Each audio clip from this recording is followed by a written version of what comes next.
บ้าง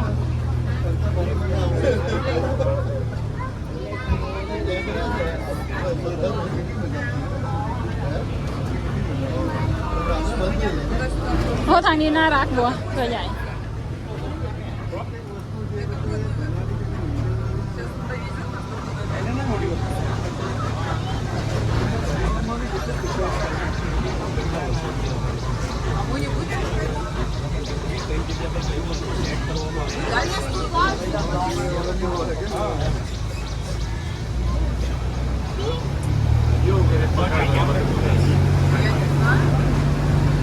ด้านบนนะครับไฮไลท์อยู่ด้านบนนะครับท่านใดจะกลับนะครับเตรียมตั๋วเลยนะครับถ้าไม่ลงถ่ายรูปนะครับโอเคไฮไลท์เดี๋ยวซาวารีเทคโฟโต้เชิญถ่ายรูปได้เลยครับผมใคร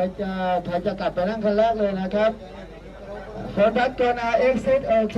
เชิญบัสโอเค